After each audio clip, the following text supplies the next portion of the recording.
जानवरों से बदतर पैसों के हुसूल में हो जाना, ये इसलिए है कि सीना सख्त हो गया है। ये इंसान जब आखिरत के बारे में नहीं सोचेगा तो अल्लाह तबारक व तआला वहां जलाने से पहले इस दुनिया में उसके दिल को अंधा बना देगा, इस दुनिया में उसके सुकून को छीन लेगा, इस दुनिया में शदीद गर्मी देके उसे जहन्नम की आग की याद दिलाएगा, इस दुनिया में जलजला देकर गांव समाज को जमीन में धंसा के कयामत के जलजले की याद उसको कराएगा, इस दुनिया में शदीद सर्दी, छिटरती भी सर्दी जिसमें आदमी ऑक्सीजन न मिले मर जाए, अल्लाह तबारक व तआला ये बता देगा कि मैं मौसम नॉर्मल भी देना जानता हूँ, और जब दुनिया में पाप बढ़ जाए, गुनाह बढ़ जाए, तो हम इन बंदों को सजा देने के लिए कभी सर्दी, कभी बारिश, कभी गर्मी देकर इसकी औकात याद दिला देता हूँ कि अगर गर्मी थोड़ी बढ़ी तो तेरा जीना मुश्किल हो जाएगा।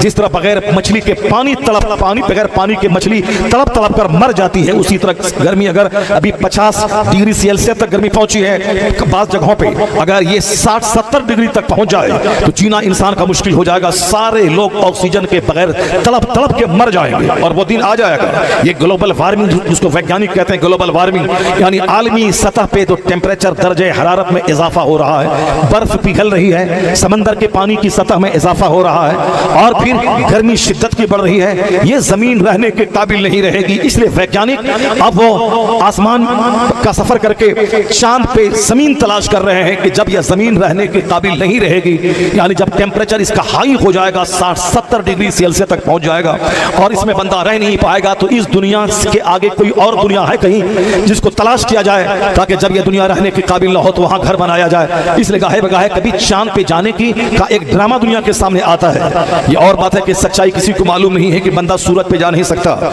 सूरज तो आग का एक गोला है, उसी आग की गर्मी से रोशनी हासिल करते हुए यह चांद चमकता है और यह भी मुमकिन है कि चांद पर कोई बंदा जा ना सके। अब कोई बंदा आसमान पे गया है और वहां से आके रिपोर्ट दे रहा है कि मैंने फला जमीन तलाश कर ली, मैंने फला तलाश कर लिया, मैं मरीख पे गया, उतारत पे गया, मैं साहब चांद पे गया, ये वो बोलता है, उसी पे हम विश्वास कर सकते हैं। लेकिन हमें क्या मालूम कि वो बंदा चांद पे गया या नहीं गया, हमें क्या मालूम वो बंदा उतारत पे गया या नहीं गया। कहीं एक बकवास तो नहीं है, कि एक कहानी तो नहीं, एक तमाशा तो नहीं है। जिस तरह लोग कह रहे हैं कि अब चांद पे हम गए, अब सूरज पे जाना है, जबकि सूरज पे जाना तो इम्पॉसिबल और मुहाल ही है। सूरज की गर्मी से जमीन पे जब रहना मुश्किल हो जाता है तो जो सूरज पे जाएगा उसका क्या हाल होगा, वो तो आग का एक गोला है। इसी तरह साइंस के फॉर्मूलाज बदलते रहते हैं। साइंस आज कुछ कहती है और 2-4 साल के बाद दूसरा साइंसदान उसकी बात को गलत साबित कर देता है। जैसे 16वीं सदी में एक वैज्ञानिक ने कहा था कि जमीन चांद के इर्द गिर्द घूमती है, चांद और सूरज ठहरा हुआ है और जमीन उसके इर्द गिर्द घूमती है। लेकिन 18वीं सदी में सर फ्रेडरिक विलियम हर्शल पैदा हुए, उसने कहा कि उसकी थ्योरी गलत थी, इसलिए कि सूरज अब एक नामालूम मंजिल की तरफ दौड़ रहा है। चांद भी महवे सफर है, सूरज भी महवे गर्दिश है, यानी सूरज जो चांद ठहरे नहीं है वो महवे गर्दिश है। 24,000 मील फी घंटा की रफ्तार से यह सूरज अपने डेस्टिनेशन एक अनजान मंजिल की तरफ दौड़ रहा है। तो एक वैज्ञानिक ने कहा कि सूरज ठहरा है, जमीन घूमती है। दूसरे वैज्ञानिक ने कहा कि नहीं, यह गलत फार्मूला है, बल्कि जमीन ठहरी है, सूरज घूम रहा है और सूरज एक अनजान मंजिल की तरफ सफर करता है और हर 24,000 मील फी घंटा की रफ्तार से वह दौड़ रहा है। तो साइंसदानों की बात कभी सच कभी गलत, एक ने कुछ कहा दूसरे ने झुठला दिया।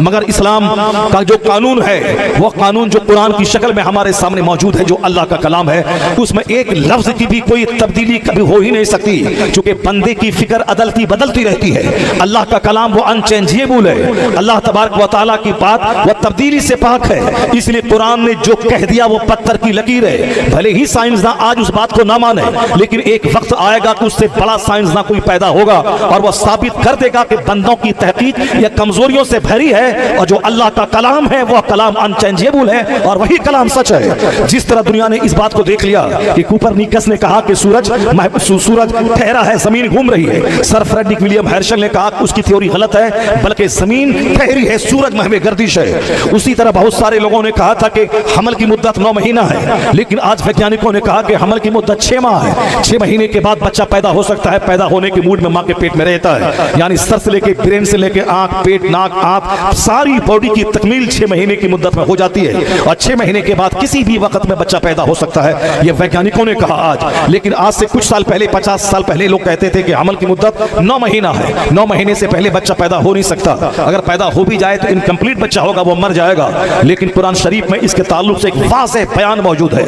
आज से 50 साल पहले वैज्ञानिकों ने कहा कि हमल का पीरियड 9 मंथ्स है, लेकिन आज दौरे जदीद के साइंसदानों ने कहा कि वो बात गलत है, असल में हमल की मुद्दत 6 महीना है। अब जरा हम गौर करते हैं कि साइंसदानों में तो इख्तलाफ है। आज से 50 साल पहले किसी ने कुछ कहा था, लेकिन आज 50 साल के बाद नजरिया बदल गया। आज तहकीक का दायरा वसी हो गया, लोगों की सोच और बुलंद हो गई, तहकीक करने के बहुत सारे नए नए आलात पैदा हो गए। आज से 50 साल पहले का हेलीकॉप्टर कैसा था, आज का हेलीकॉप्टर कैसा है। आज से 100 साल पहले के हवाई जहाज में 80 लोग सफर करते थे, लेकिन आज 1,000 आदमी हवाई जहाज पे सवार होकर सफर कर रहे हैं। इसका मतलब है टेक्नोलॉजी बढ़ती जा रही है, आदमी का दिमाग हाई होता जा रहा है। पहले का ट्रैक्टर कैसा था, आज का ट्रैक्टर कैसा है। पहले का माइक्रोफोन कैसा था, आज का माइक्रोफोन कैसा है। पहले का चूल्हा कैसा था और आज का चूल्हा कैसा है। यानी हर चीज में साइंटिफिक डेवलपमेंट होती जा रही है। हवाई जहाज में, हेलीकॉप्टर में, ट्रेन में, कार में, बसों में, सारी चीजों में डेवलपमेंट और तरक्की होती जा रही है। तो साइंसदानों ने 50 साल पहले कहा था कि पीरियड, हमल का पीरियड 9 महीना है, लेकिन आज साइंसदानों ने कहा कि 6 महीना है। अब मैं पूछता हूं कि कुरान शरीफ में इसके बारे में क्या तस्वुर है। जैसे सूरज दौड़ रहा है, ये कुरान ने 1400 साल पहले ही ऐलान कर दिया। जब कुरान नाज़िल हुआ, लोगों को पता चल गया कि सूरज दौड़ रहा है, वश्शम्स तजरी लिमुस्तक़र्रिन लहा। लेकिन जब साइंसदानों ने कहा कि सूरज ठहरा है, तो मुसलमानों में बेचैनी पैदा हो गई। कुरान अल्लाह का कलाम है, वो कहता सूरज दौड़ रहा है, लेकिन ये बंदा यूरोप का पैदा होने वाला बोलता सूरज ठहरा हुआ है। इनकी तहकीक कुरान से टकरा रही है, कैसे इसकी तहकीक नहीं मानेंगे। लेकिन लोग कहने लगे ये मुसलमान कलमा पढ़ने वाला ये पुराने जमाने की बात मान रहा है, लेकिन अभी दौरे जदीद में तहकीक भी इसको नहीं मान रहा है। लेकिन मुसलमान कहने लगे कुछ भी हो जाए, साइंस जवान हो, शबाब पे पहुंच जाए, तरक्की की आखिरी कगार पे पहुंच जाए, लेकिन साइंस का इंसान की तहकीक की पैदावार है और कुरान अल्लाह का कलाम है। अल्लाह का कलाम, उसमें कोई चेंजिंग नहीं होगी। इसलिए जो साइंस की तहकीक कुरान से मेल खाएगी हम उसको तो मानेंगे, लेकिन जो तहकीक साइंस की कुरान से इख्तलाफ करेगी हम उसे कभी नहीं मानेंगे और कभी उसको सच भी नहीं करेंगे अगर वह कुरान के नजरिए से साइंस का नजरिया टकरा रहा हो। मगर दुनिया के लोग ये कहते हैं कि ये दकियानूसी है, ये ट्रेडिशनिस्ट है, मुसलमान पुराने ख्यालात का हामिल है। तो अब जरा मैं इसका पता लगाता हूँ। सूरज की गर्दिश के मामले में तो बात सच साबित हो गई। साइंसदानों ने भी मान लिया कि हाँ, मुसलमानों का जो अकीदा कुरान है वही सही है। भले ही कुछ लोगों ने नहीं माना, वो ना माने, मगर जो बड़े पढ़े लिखे लोगों का एक तबका है वो मान चुका है कि कुरान का नजरिया हक है। इंसान का नजरिया अदलता बदलता रहेगा, कुरान ने जो फिक्र दी है वो सही है। एक दूसरी मिसाल मैं हमल के ताल्लुक से देता हूँ। हमल की मुद्दत 9 महीना है, ये आप सब भी जानते हैं, साइंसदानों ने भी कहा था। लेकिन आज जदीद तहकीक सामने आई है कि हमल की मुद्दत 6 महीना है, क्योंकि आज अल्ट्रासोनाइजेशन का जमाना है, मशीन का जमाना है। बंदा आज जिस तरह आज हमल ठहरा, 2-4 दिन के बाद ही मशीन बता देती है कि हमल की अभी कितने दिन का हमल है, 4 घंटे का, 24 घंटे का, 25 घंटे का, 38 घंटे का, कितने घंटे का, वो सारी रिपोर्ट सामने आ जाती है। ब्लड टेस्टिंग के जरिया और मशीन के जरिए वो सारी खबरें, चूंकि साइंस जवान हो चुकी है, आज साइंस ने बता दिया कि 6 महीने के अंदर अंदर यानी 40-40 डेज तक खून पानी का लोथड़ा रहता है, फिर अगले 40 डेज में खून का लोथड़ा बनता है, फिर अगले 40 डेज में नाक नक्शे की ढांचे की तामीर होती है, फिर अगले 40 डेज के बाद उसमें जान डाली जाती है। इस तरीके से 6 महीने के बाद बच्चा मुकम्मल तौर पर पैदा होने के मूड में मैच्योर रहता है। तो हमल का पीरियड 6 महीना है, मगर चूंकि पैदा होने के बाद एक जबरदस्त सख्त दुनिया में बच्चे को कदम रखना है, इसलिए कुदरत ने उसका इंतजाम क्या है कि थोड़ी देर और 1-2 महीना बच्चा मैच्योर माँ के पेट में हो जाए, ताकि दुनिया के गर्मी के थपेड़ों, यहाँ की सख्त सर्दी, बारिश के मौसम, यहाँ के मौसम से इसका जिस्म तालमेल खा सके, इसका चमड़ा, इसकी बॉडी उस गर्मी को सह सके। इसलिए उसको 6 महीने के बाद 2-3 महीने और माँ के पेट में रखा जाता है, ताकि वो और फिर फुल मैच्योर होके इस दुनिया में कदम रखे, ताकि उसकी आंख भी जवान हो, आंख भी देखने के काबिल हो जाए और फिर उसका चमड़ा भी गर्मी, सर्दी, बारिश के मौसम को सहने के लायक हो जाए। यह 3 महीना इजाफी तौर पर बच्चों के लिए रखा जाता है, मगर पीरियड वही 6 महीना है। अब जरा मैं कुरान पाक की रोशनी में इसका जायजा लेता हूं कि पहले वाला नजरिया सही था या आज वाला नजरिया सही है, या कुरान शरीफ इसके बारे में कुछ नहीं कहता है। कुरान शरीफ जितनी भी अहम बातें हैं दुनिया की, अहम क्या सारी बातें कुरान में मौजूद हैं, मगर इशारे इशारे में करोड़ों बातें बयान कर दी गई हैं। वहां तक समझने वाला दिमाग चाहिए।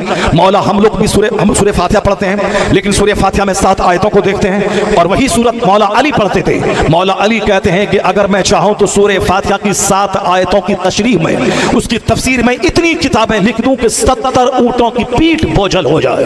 एक ऊंट की पीठ पर 1000 किताब लादी जा सकती है, लेकिन 70 ऊंटों की पीठ पर कितनी हजार किताबें लादी जा सकती हैं, आप समझ सकते हैं। मौला अली चूंकि बाबो मदीनतिल इल्म थे, सरकारे दो जहां कहते हैं मैं इल्म का शहर हूं, अली उस शहर का दरवाजा है, और जो शहरे इल्म नबी का दरवाजा हो, अंदाजा लगा सकते हैं किस कदर इल्म के मालिक होंगे वो।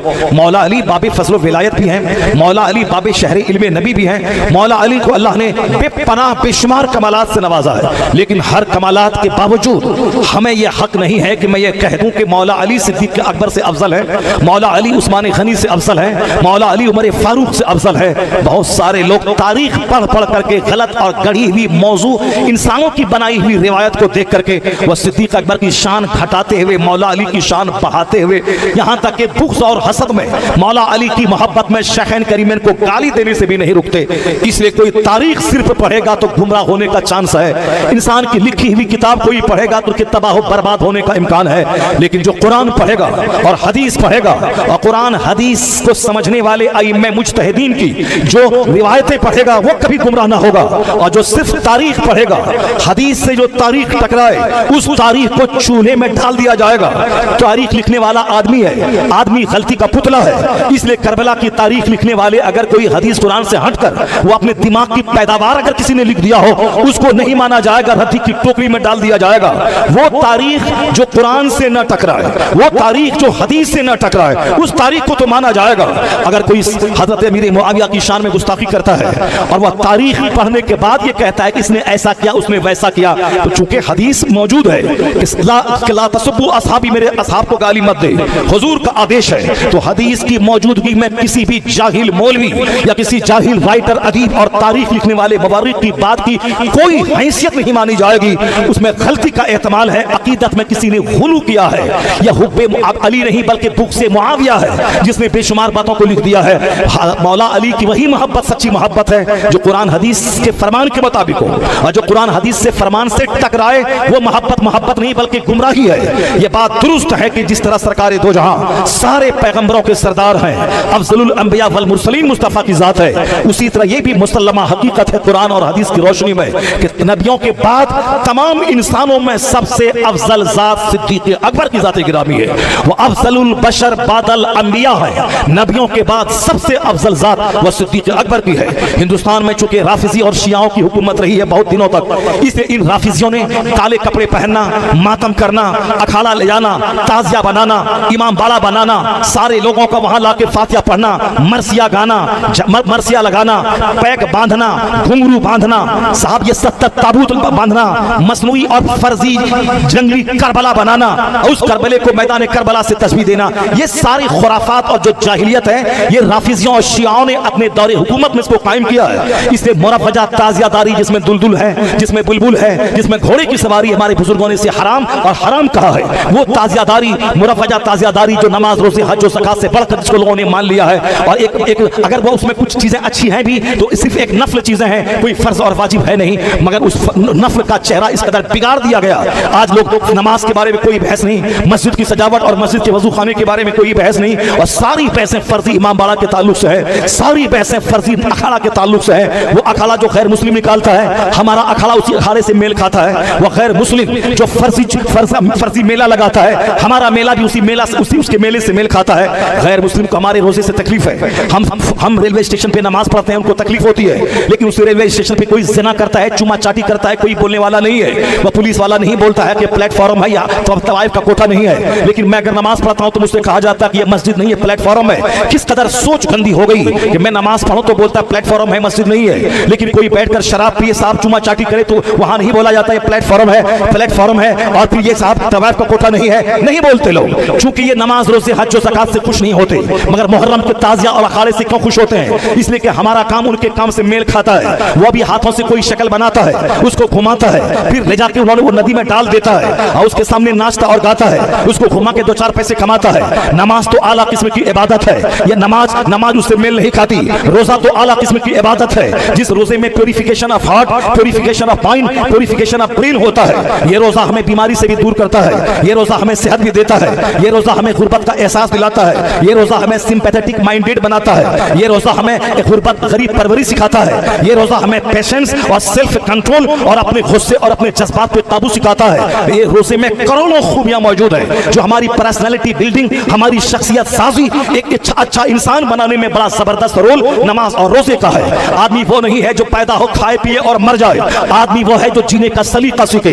मुझे कैसे जीना है, कैसे खाना है, कैसे पड़ोसी से सुलूक करना है, कैसे मुझे समाज में रहना है, कैसे माँ बाप के सामने रहना है, कैसे बाल बच्चों के सामने रहना है, कैसे मुझे सफर में रहना है। यानी ये सारा सलीका जिसके पास हो वही आदमी कहलाने के काबिल है, वरना खाना पीना, बच्चा पैदा करना, मर जाना, ये काम तो मुझसे ज्यादा जानवर करता है। ये जानवर 5 बाल्टी पानी पीता है, मैं 2 गिलास पानी पीऊं तो उल्टी हो जाए। ये जानवर 50 केजी घास खाता है, मैं 4 रोटी खाऊं तो वॉमिटिंग हो जाए। ये जानवर हर साल 10 बच्चे पैदा करता है, हम तो 5 साल में 1 बच्चा पैदा करते हैं। तो बच्चा पैदा करने, सेक्स करने, खाने पीने, सोने में ये जानवर मुझसे ज्यादा है। अगर मैं भी पैदा हुआ, मैं भी गुटखा सिगरेट खाता रहा, मैं भी खड़े खड़े पेशाब करता रहा, मैं भी किसी फिल्म के एक्टर की नकल में जोकर की तरह बाल बनाता रहा, मैं भी 24 घंटे मुंह को गुटके से भरा रहा, मैं भी खड़े खड़े पेशाब किया, खड़े खड़े बफे सिस्टम में खाया, माँ बाप को मारा, बीवी को गाली दिया, रोजाना रात भर गिदड़ की तरह लड़ता रहा, बीवी को तलाक देने के बाद भी उसको रख लिया, पड़ोसी से कुत्ते की तरह लड़े, रिश्तेदार से मनमुटाव कर लिया, अपने साथ पड़ोसी से हसद और जलन करने लगे, उसको नेमत मिली तो चिढ़ने लगे, उसके घर में मैयत आई तो ताली बजाने लगे। ये इंसान नहीं, जानवरों की टीम है जिसके पास सलीके हयात मौजूद ना हो। इसे पढ़ने लिखने का मतलब यह नहीं है कि इंजीनियर बनना, डॉक्टर बनना, पैसा कमाना, जानवर की तरह खाना पीना, मर जाना, नहीं, बल्कि तालीम का मकसद ही है परफेक्ट इंसान बनना, एक अच्छा इंसान बनना। अगर कोई 2 लाख महीना कमाने के बाद भी सलीके हयात से महरूम है, वो जानवर है। और अगर कोई इल्म हासिल करने के बाद किराए के मकान में रहता हो, मगर सर से लेकर पांव तक मुहज्जब हो, तहजीब टपकती हो, तो ये मुहज्जब इंसान जिसके पास अखलाक मौजूद है, या 2 लाख महीना कमाने वाले डॉक्टर से करोड़ों गुना बेहतर है। वहां पैसा है, आदमियत नहीं है। यहां आदमियत है, पैसा हो या ना हो, सब कुछ मौजूद इसके पास है। यही पैगाम इस्लाम देता है। मगर चूंकि जब से काफिरों की नजर मुस्लिम समाज को लग गई, जब से गैर मुस्लिम की नजर लग गई, जब से चोकरों ने, जब से बंदरों ने कहना शुरू किया कि हम दो हमारे दो, जब से बंदरों ने कहना शुरू किया कि पैसा कमाओ, पैसा रहेगा तो लोग तुम्हारे पांव पे गिरेंगे, सजदा करेंगे, पैसा कमाओ, समाज में इज्जत चाहिए तो पैसा कमाओ, चाहे पैसा जहां से भी हो पैसा कमाओ, पैसा रहेगा तो इज्जत मिलेगी। जब से लोगों ने पैसा को अपना खुदा समझ लिया, पैसे के पीछे लोग हराम और हलाल की तमीज खो के उसके पीछे पड़ गए, एटीएम लूटने लगे, पैसा चाहिए, माँ बाप को ज़बह करके LIC का दावा ठोक दिया कि मेरा बाप मर गया और मैच्योरिटी की रकम अपना खुदा समझ लिया। पैसे के पीछे लोग हराम और हलाल की तमीज खो के उसके पीछे पड़ गए, एटीएम लूटने लगे, पैसा चाहिए, माँ बाप को ज़बह करके LIC का दावा ठोक दिया कि मेरा बाप मर गया और मैच्योरिटी की रकम चाहिए। ये बताए कि ये आदमी जब से जानवर बन गया तब से इस दुनिया में आग लगी है। यह दुनिया रहने के काबिल नहीं रही है। अच्छे लोग कब्रिस्तान दौड़ के तमन्ना करते हैं काश में मर गया होता ताकि यह दिन मुझको देखने को नहीं मिलता। और यह फरमान मुस्तफा का आखिर जमाने में जीना इतना मुश्किल हो जाएगा, इतने हालात खराब हो जाएंगे कि लोग कब्रिस्तान जाके तमन्ना करेंगे कि काश में मर गया होता। जबकि मौत की तमन्ना कोई नहीं करता है, लेकिन अपनी बीवी से, अपने बच्चों से, अपने पड़ोसी से, अपने रिश्तेदार से, खुद जिंदगी की मुश्किलात से, अपने साथियों से, अपने बिजनेस के पार्टनर से, अपने स्कूल के दूसरे टीचर से इस कदर बंदा तंग आ जाएगा, वो कब्रिस्तान में तमन्ना करेगा काश में मर गया होता ताकि यह दिन मुझको देखने को नहीं मिलता। आज से पहले अगर किसी औरत के सर से दुपट्टा गिर जाता था, वो कहती थी जमीन फटे कि मैं उसमें गड़ जाऊं, क्यों मेरे सर से दुपट्टा गिरा, क्यों मेरे शर्म की चीजों को गैर मर्दों ने देख लिया। क्योंकि जवान होने के बाद लड़कियां अपने बाप से पर्दा करती थी, अपनी बहनों से पर्दा करती थी लड़कियां कि अब मैं जवान हो गई, अब बाप से कोई पर्दा नहीं है, लेकिन बच्चियां बाप से पर्दा करती थी। और आज भी मुख्तसर मुअज़्ज़ज़ घराने में पर्दा है, बच्चियां बाप के सामने जवान होने के बाद शर्मिली सी आती है, अपने जवान भाई के सामने शर्मिली सी जाती है। लेकिन आज पता नहीं किस खबीस मरदूद की नजर लग गई कि 15-15 साल की जवान लड़कियां वह साफ दुपट्टा को बोझ समझ रही है, जीन्स और टी-शर्ट पहनने पे फख्र महसूस कर रही है, कपड़ा पहनने के बाद भी वह नीम बरहना नजर आती है, उसको फैशन का दर्जा दे दिया गया है, उसको फैशन समझ लिया गया है। अब निकाब पहनने वाली को उसको साफ तकियानुसी समझा जा रहा है, और जो नंगी फिरे चड्डी पहन के घूमे उसको मॉडर्न बोला जा रहा है, उसको पौष घराने की लड़कियां कहा जा रहा है। ये दुनिया रहने के काबिल है जहां ज़नाकारी को फैशन का दर्जा दे दिया गया हो, जहां बेपर्दगी को तहजीब कहा गया हो, जहां बेहयाई, बेईमानी, बेशर्मी को मॉरलिटी का दर्जा दे दिया गया हो, वह दुनिया रहने के काबिल नहीं है। इसलिए क्लाइमेट के एतबार से भी अब दुनिया में रहना मुश्किल है, बेचैनी के एतबार से भी दुनिया में रहना मुश्किल है। सच कहा मुस्तफा ने, गैरतमंद कब्रिस्तान दौड़ के तमन्ना करेंगे कि काश में मर गया होता ताकि ये दिन मुझको देखने को नहीं मिलता। क्योंकि यहाँ बेहयाई और बेशर्मी से अपनी औलाद को लोग नहीं बचा पा रहे हैं। अपने तक हाजी है, अपने तक नमाजी है, मगर अपने बेटों को नमाजी नहीं बना पाता है। अपने तक मौलाना है, अपने तक मौलवी है, अपनी बीवी को नमाजी नहीं बना पाता है। अपने तक मौलाना है, अपने तक पीर है, अपने बेटों को सुन्नत के मुताबिक दाढ़ी नहीं रखवा पाते हैं। तो ये पीर का कौन सा ढोंग रचा रहा है कि मुरीदों को जन्नत ले जाने का, मुरीदों के दिमाग में कौन सा फतूर बसा हुआ है कि हमको जन्नत लेके जाएगा। जो अपने बेटों को सुन्नत न सिखा सका, जो अपनी बेटी को पर्दे में न रख सका, जो अपने घर में नमाज नाफिज नहीं कर सका, जो अपने घर में रसूल पाक की सुन्नतों को नाफिज नहीं कर पाया, वो क्या दूसरों को सुन्नत सिखाएगा? वो क्या दूसरों को जन्नत ले जाएगा? या सिर्फ ऐसे ही है जैसे दुनिया ख्वाबो ख्याल में चल रही है, और दुनिया बिल्कुल ऐसे ही अंधे तौर पर किसी लकड़ी को हीरा मोती समझ करके दुनिया जी रही है। उसी तरह ये बातें हैं कि हमें ले जाएंगी इस्लाम दूध का दूध पानी का पानी फैसला करता है। वह पीर कभी नहीं होगा जो मुस्तफा की सुन्नत से अलग होकर जाए। पीर का मतलब है नाइब पैगंबर। नाइब पैगंबर का मतलब है जिसके पास इल्म भी होगा और जिसके पास तकवा भी होगा और जो कुरान और सुन्नत के मुताबिक जिंदगी गुजारेगा। काला का काला बाबा बनने से अगर कोई पीर बन जाए, ये बाबा बनना बड़ा आसान है। अगर कोई पीला कपड़ा पहन के पीला बाबा बने, ये बहुत बड़ा आसान है। अगर कोई गले में 50 माला और हाथ में धागा, पांव में कड़ा बांध ले और हाथ में लाठी और माला ले ले और बोले मैं बड़ा बाबा हूं, ये बनना बहुत आसान है। मगर बुखारी पढ़ना बहुत मुश्किल है, मुस्लिम पढ़ना बहुत मुश्किल है, अरबी सीखना बहुत मुश्किल है, कुरान की तफसीर पढ़ना बहुत मुश्किल है, नमाज़े पंजगाना कड़ाकी की सर्दी में नहा के पढ़ना मुश्किल है, शरीयत पर अमल करना मुश्किल है। जो बाबा बनेगा काला बाबा, वो तो काला बाबा बने वो हिंदुओं के बाबा की तरह, लेकिन पीर वही होगा जो कुरान जानने वाला हो, जो हदीस जानने वाला हो, जो मुस्तफा की सुन्नत पे अमल करने वाला हो। इसलिए गैर आलिम कभी पीर हो ही नहीं सकता है। ये हमने बरहमनों की तरह समझ लिया कि बाबा हो गया।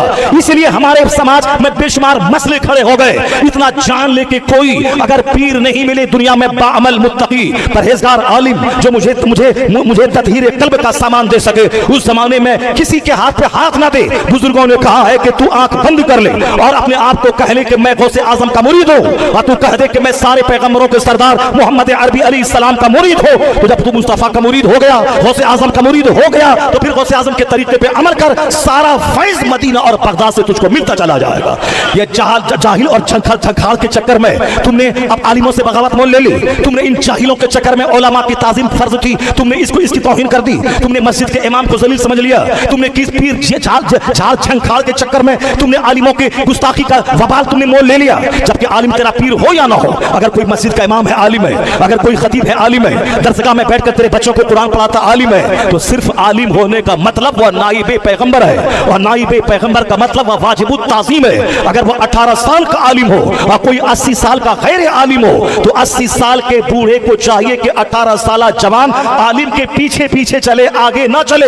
यह उम्र का एहतराम नहीं, यह इल्मे दीन का एहतराम है, यह इल्मे दीन का एहतराम है। ये झाड़ झंखाड़ गुंडों ने आलिमों का एहतराम खत्म कर दिया, आलिमों की जैसी की तैसी कर दी। कुरान पढ़ाएंगे, हदीस पढ़ाएंगे, जनाजा पढ़ाएंगे, निकाह पढ़ाएंगे, जुमा का खिताब करेंगे, ईदैन की तकरीर करेंगे, महफिल वाज में बयान देंगे, और उसके बाद साहब सारी इज्जतें लूट के ले जाए वो जाहिल जो सूरह तब्बत यदा भी पढ़ना ना जानता हो, जो ताबूज़ और तस्मीह पढ़ना ना जानता हो, जो कायदे से तहज्जुद की नमाज तो दूर की बात पंजगाना नमाज तक ना पढ़ता हो, सिर्फ लिबास पहनकर या अपने बाप दादाओं की गद्दी पर बैठकर ये दूसरों को बेवकूफ बनाने का कारोबार नहीं चलेगा। इतना तू जान ले कि आलिम नाइबे पैगंबर होता है। अल उलमा वरासतुल अंबिया, उलमा अंबिया के वारिस है। इसलिए अगर कोई गैर आलिम वो अरबपति हो जाए तो वो अरबपति है, नाइबे पैगंबर नहीं। नाइबे पैगंबर होना और है, अरबपति होना और है। अरबपति हो 50,000 एकड़ जमीन का जमींदार हो, वह जमींदार हो सकता है, नाइबे पैगंबर नहीं। दुनिया में सबसे बड़ा मर्तबा खुदा के बाद मुस्तफा का है, और जो मुस्तफा का नाइब हो उनका मर्तबा भी सारे इंजीनियर, डॉक्टर, प्रोफेसर, जमींदार, पत्नीदार, कैपिटलिस्ट सबसे बड़ा होता है। इसलिए आलिम अगर किराए की दुकान, किराए के मकान में क्यों न रहे, अगर उनके सीने में हदीस कुरान का इल्म है तो वो जमींदार उनके पांव की धूल के बराबर है। वो नाइबे पैगंबर है, वो नाइबे पैगंबर है जो हमें दीन सिखाता हो, जो हमें कुरान सिखाता हो, जो हमें मजहब सिखाता हो, जो हमें सरकार की हदीस सिखाता हो, जो हमें गैर मुस्लिमों के से अलग होने का तरीका बताता हो, जो हमें मुनाजरा करके हमारे मजहब की सच्चाई को बयान करता हो। मुनाजरा करेंगे, किताबें लिखेंगे, दर्स व तदरीस करेंगे, मुस्तफा की शान में नात लिखेंगे, जुमा का किताब करेंगे, और वह जाहिल दो चार माला पहनने के बाद सारी इज्जतें बटोर के लेके जाए। तुम इसके जिम्मेदार हो, इसलिए तुम जिम्मेदार हो। नमाज तुमने छोड़ दी, मेला को अपना लिया, तुमने नमाज छोड़ दी, तुमने उर्स को अपना लिया। मैं नहीं कहता कि उर्स नहीं करना चाहिए, उर्स करना चाहिए मगर नमाज के बाद, नमाज के बाद। मैं नहीं कहता कि तू चादर मत चढ़ा, चादर चढ़ाना चाहिए नमाज के बाद, और मज़ारात औलिया पे जाना चाहिए नमाज के बाद। नमाज के बाद नमाज फर्ज आजम है, रोजा फर्ज है, हज फर्ज है, ज़कात फर्ज है। ये 5 बेसिक बुनियादी पिलर हैं जिस पे इस्लाम की छत टिकती है, इस्लाम की इमारत टिकती है। नमाज नहीं है उर्स के पीछे पागल है, रोजा नहीं है साहब अखाड़ा के पीछे पागल है, हज और ज़कात नहीं है इमाम बाड़ा और ताज़िया के पीछे पागल है। ये जान ले कि इमाम बाड़ा ये राफिजों की पहचान है, ये मुरवजा ताज़ियादारी ये शियाओं की पहचान है। इसलिए खबरदार, ये गैर मुस्लिम जो तुमसे खुश होते हैं वो अभी अपने हाथ से बुत बनाते हैं, उसको घुमाते हैं और जाके धकेल देते हैं, और तुम भी अपने हाथ से ताजिया बनाते हो और उसमें दुलदुल बनाते हो, घोड़ा और 2 कब्रें बनाते हो, मसनूई कब्रें जिसका बनाना किसी तरह दुरुस्त नहीं है, और तुम भी घुमाते हो। औरतें वहां आती हैं, पैसा डालती हैं, और तुम भी जाके फर्जी करबला में उसे दफन कर देते हो। इसलिए गैर मुस्लिम ये कहता है ये हमारा त्यौहार है, यानी तुम्हारा त्यौहार मेरे त्यौहार से मेल खाता है, तुम भी बनाता है, तुम भी घुमाता है, तुम भी जाके 10वीं तारीख को जमीन में गाड़ देता है, और ये तुम्हारा काम मेरे काम से मेल खाता है। नमाज सबसे आला तरीन इबादत है, ये उसको अच्छी नहीं लगती। रोजा प्यूरिफिकेशन का सबसे बड़ा जरिया है, ये उसे अच्छा नहीं लगता, क्योंकि ये रोजा उसके काम से मेल नहीं खाता है, और ये काम उसके काम से मेल खा जाता है। हमारा मजहब सबसे सुपीरियर मजहब, हमारे मजहब में बुत परस्ती हराम, हमारे मजहब में शिर्क हराम, हमारे मजहब में नाचना गाना हराम। उनके यहाँ सारा कारोबार नाच और गाने पर ही चलता है, उनके यहाँ सारा कारोबार नाच और गाने पर चलता है। इसलिए जो काम हमारे यहाँ नाच गाना वाला है ये उनको पसंद है। नमाज रोजा हज और ज़कात पसंद नहीं है, नाच गाना उनको पसंद है, क्योंकि इसमें नाच गाना होता है इसीलिए उसको पसंद आता है। हमें मालूम है नमाज हमें किस कदर आला दर्जे का पैगाम देती है, रोजा किस कदर आला दर्जे का मैसेज देता है, ये ज़कात किस तरह गरीबों मिस्किनों के खिलाने पिलाने और समाज में एक समानता लाने का जबरदस्त मैसेज देता है। हज किस तरह अपनी निगाहों से जिंदगी में एक बार जहां से इस्लाम का सूरज निकला उस धरती को देखकर किस कदर इस्लाम इस ईमान को स्ट्रेंथ और मजबूती देता है, वो तो वहां से वापस आने के बाद लोगों को है। ये सारी बातें मजबूत बातें हैं, लेकिन जो बातें हमारे यहाँ खुराफात के तौर पर आ गई उसको वो कहता है कि ये हमारे काम से मेल खाता है, इसलिए वो काम जो उसको खुश कर दे उससे बच जा। जो काम उसमें जहां तक दुरुस्त है, फातिहा करना फातिहा तक महदूद रह, शरबत पिलाना वहां तक महदूद रह, ठंडा पानी पिलाना वहां तक महदूद रह, कुरान खानी करना वहां तक महदूद रह, बाकी तमाम जहालत को छोड़ दे। नमाज रोज़े हज और ज़कात की मौजूदगी में इन जहालत के लिए कोई जगह नहीं है। अलबत्ता याद रखना, क़यामत के दिन पूछा ना जाएगा कि तुमने काज़ी मियां के मज़ार पे गया कि नहीं गया। करोड़ों मुसलमान हैं जो नहीं गए हैं बहराइच आज तक, करोड़ों मुसलमान मेरे तुम्हारी तरह हैं जो नहीं गया आज तक बगदाद मोहल्ला, मगर वह मुसलमान है, हालत ईमान में मारा वो जन्नत चला गया। बहुत सारे लोग मदीना नहीं गए, हज फर्ज नहीं हुआ, हज नहीं किए, वो दुनिया से चले गए। मदीना नहीं देखा मगर मुसलमान है वो चले गए। मदीना गए कि नहीं गए ये सवाल नहीं होगा, तुमने बगदाद गया कि नहीं गया सवाल नहीं होगा, ये सवाल होगा कि तुमने नबी की मोहब्बत तेरे दिल में है या नहीं है, तुमने नमाज पढ़ी या नहीं पढ़ी, तुमने रोजा रखा या ना रखा, ये फराइज़ और वाजिबात का सवाल होगा। तो जो ये कहता हो कि चादर चढ़ाओ, मैं कहता हूँ चादर चढ़ाओ, आला हजरत ने तो लिखा है मजार पे एक चादर डाल दे ताकि पता चले अल्लाह के वली की कब्र है, और जब तक वह चादर पुरानी न हो दूसरी चादर मत डालना, वरना गैर मुस्लिमों की तरह चादर चढ़ाने को एक रस्म मत बना लेना। अलबत्ता गुलाब का फूल डालना, चूंकि जब तक यह फूल तर रहता है अल्लाह की तस्बीह बयान करती है, क्योंकि जाहिलों को नमाज तो पढ़ना है नहीं, इसीलिए वह 10 रुपए की शीरनी लेके मजार पे चला गया, 10 करोड़ की मुरादें मांग रहा है, मकान चाहिए, सामने वाला प्लॉट चाहिए, और शीरनी है 10 रुपए की, और 10 रुपए की अगरबत्ती लेके चला गया।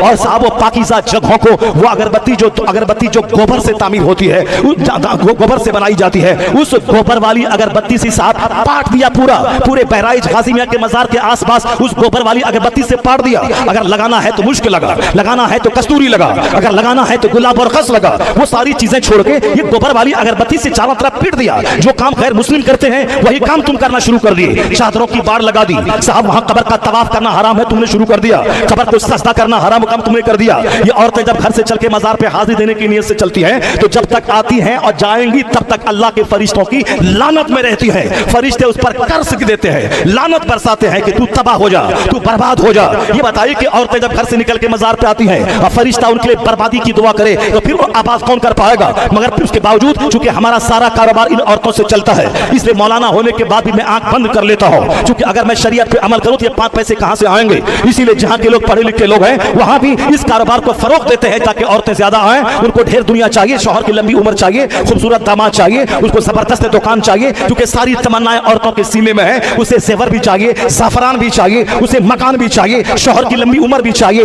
अब कहां जाए, वो किसी बुत के सामने तो जा नहीं सकती, वो इसी मजार के सामने आ सकती है, इसीलिए सारी तमन्नाएं लेकर इसी मजार पे आ जाती है, सजदा रेज़ हो जाती है और मिन्नतें मांगने लगती है कि बाबा ये सारी चीजें मुझको दे दीजिए। जो सजदा नहीं किया, जो नमाज ना पढ़ी और वो आ गई फरिश्तों की लानत में आके यहां से लौटेंगी तो लानत ही लानत है, बरकत कहां से होगी। मैं बहुत सारे लोग चुप हो रह गए, इसीलिए चलो कम से कम सुन्नियत तो आबाद है। हाँ, औरतों के अखाड़े से सुन्नियत आबाद है। ये वहाबी नजदी देवबंदी गुस्ताखे रसूल जो मुस्तफा की तौहीन करके जो अपना रिश्ता इस्लाम से काट ले, उनके यहाँ अरबपति खरबपति सब है, उनके यहाँ 50-50 नहीं बल्कि 500 कमरे का मदरसा है, उनके पास हर शहरों में जबरदस्त मुसाफिर खाने हैं, उनके पास हॉस्पिटल है, उनके पास ITI कॉलेज है, उनके पास सब कुछ है, तो उनकी वहाँ औरतों की हाजिरी मजार पे नहीं है, वो लोग खुद मजार पे नहीं जाते हैं, तो फिर उनकी दियोबंदियत कैसे बच रही है? उनके लोग कैसे उनके कब्जे में रहते हैं? उनकी औरतें किस तरह उनके पर्दे में रहती हैं? उनकी औरतें घरों में किस कदर तहज्जुद के वक्त में रोती हैं? क्योंकि उन्होंने मसाज दिया है कि सजदा करना जरूरी है, सजदे में रोना जरूरी है, ये सरकार का तरीका है, सुन्नतों पे अमल करना जरूरी है। और हमने इतना कमजोर बुनियाद पे सुन्नियत को खड़ा कर दिया कि औरतें नहीं आएंगी तो सुन्नियत चरमरा जाएगी। मैं तो उनको देखता हूँ जिनके पास लाखों हजारों मदरसे, जिनके पास करोड़ की प्रॉपर्टी, जिनके पास कॉलेज स्कूल है, ITI कॉलेज है, हॉस्पिटल है, मुसाफिर खाने हैं। मेरे पास उसके मुकाबले में राजधानी बरेली जो मरकज अहले सुन्नत है, वहाँ रेलवे स्टेशन से उतरने के बाद कोई मुसाफिर खाना नहीं है, जहाँ आदमी जाए वहाँ पर फ्रेश हो जाए, उसके बाद वहाँ कोई बताने वाला हो, आला हजरत की जिंदगी को सिखाने वाला हो, ताकि वहाँ जाने के बाद जब वो मज़ार आला हजरत पे हाजिरी देने जाएं, वह जाने कि आला हजरत किसका नाम है। वो एक आम वली का नाम नहीं, वह शेखुल इस्लाम का नाम है, मुजद्दिद आज़म का नाम है, कई करोड़ मुसलमानों के ईमान के तहफ़्फ़ुज़ करने वाले मोहसिन सुन्नियत का नाम है। जब तक वो जानेंगे नहीं तो पता कैसे चलेगा? जब बरेली जो शहर मरकज़ अहले सुन्नत है, जब वहाँ रेलवे स्टेशन के पास हॉस्पिटल नहीं, जब वहाँ हमारा मुसाफिर खाना नहीं, तो हमारा बच्चा लखनऊ इंटरव्यू देने जाएगा, अब वह सस्ते में 80 रुपए में 200 रुपए में रूम चाहेगा, तो वह रूम होटल जाएगा तो 1200 रुपए 2000 रुपए में होटल मिलेगा, और वहाँ एक होटल साहब उसी का है जो 200 रुपए में एक रूम दे देगा, आराम से रहो। तो जब बच्चा मेरा होगा उसके मुसाफिर खाने में रहेगा, तो फिर वहाँ उनकी नमाजों की पाबंदी, उनके सारे अंदाज, मुसलमानों के ताल्लुक से हमदर्दियाँ, ये सारी चीजें देखने के बाद जब लौटेगा, बेटा आपका रहेगा मगर नजरिया उसका बदल चुका होगा। तो ये कमजोर बुनियाद पर सुन्नियत खड़ी है। सुन्नियत तो आला चीज है, सुन्नियत ही हक है, मसलक आला हजरत ही हक है, जहाँ इश्क रिसालत है या खशियत इलाही है, जहाँ मसलक हनफियत है, जहाँ सदाकत और सच्चाई है। जब ये सारी सदाकतें हमारे पास मौजूद है तो कमजोर बुनियाद पर हम सुन्नियत की क्या हिफाजत करें? और आज गैरतमंद आदमी जान रहा है इन मज़ारात के खुराफात की वजह से हमारे इंजीनियर बच्चे हमारे हाथ से निकल गए, हमारे MBBS बच्चे हमारे हाथ से निकल गए। जो भी बच्चे अलीगढ़ पढ़ने जाते हैं बरेली पीर के, वहां से लौटने के बाद वो दियोबंदी हो जाता है,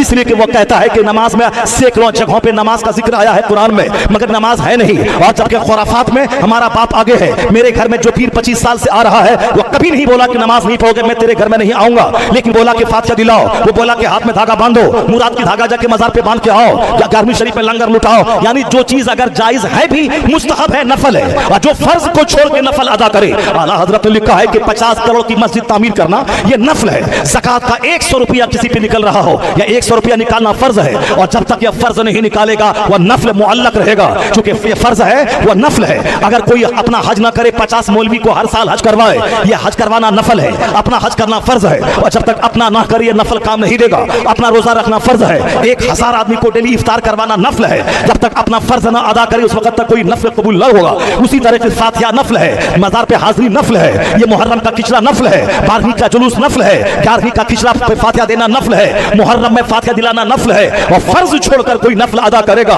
तो नफल लटका हुआ रहेगा, और फर्ज अगर नहीं है तो नफल मुअल्लक रहेगा जब तक कि फर्ज